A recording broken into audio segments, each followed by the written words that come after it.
তাসমিনের জন্য কি নিয়ে আসছে টুপ লাইক সস সস নেন ভালো জিয়া ভাই নেন না ভালো খায়া দেয়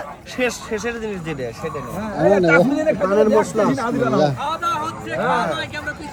কই বাহ সুন্দর ভাই মিঠাই ভাই ডাক দিয়ে খালি এখন নিয়ে আবার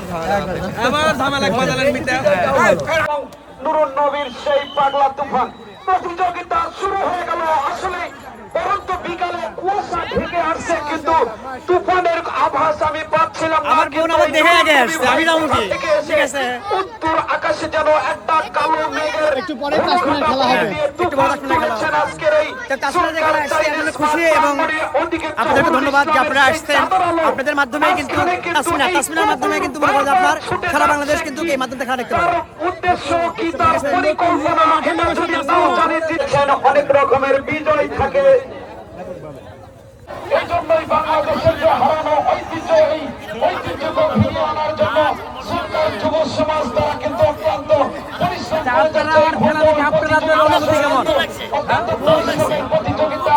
অর্থ দিতে হয় মেধা দিতে হয় শ্রম দিতে হয় তারপরে নাকি এরকম একটা প্রতিযোগিতা আয়োজন করা যায় আসলে আগামীকাল কিন্তু দুপুর 2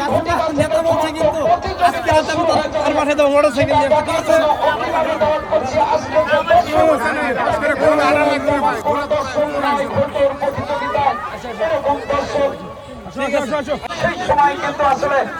এই ভোটের প্রতিযোগিতা আরো কিছুদিন আগে আয়োজন করলে সেটা ভালো হয় কারণ এখন কাজের সময় মা বোনেরাও কিন্তু ব্যস্ত যখন আমরা মাঠে কাজ প্রতিযোগিতা দেখার জন্য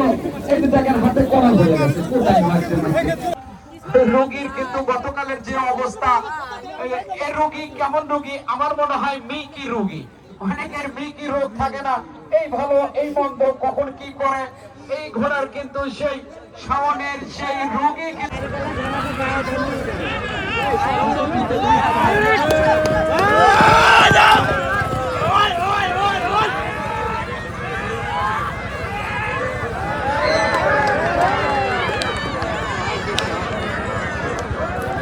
এরপরে যে দুটি ঘোড়া খেলা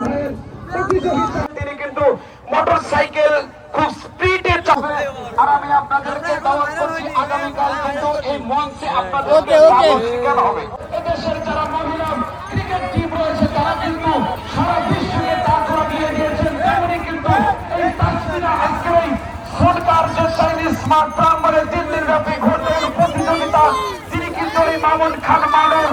কিং খান ঘোড়ার উপর শুরু হয়েছে আসলে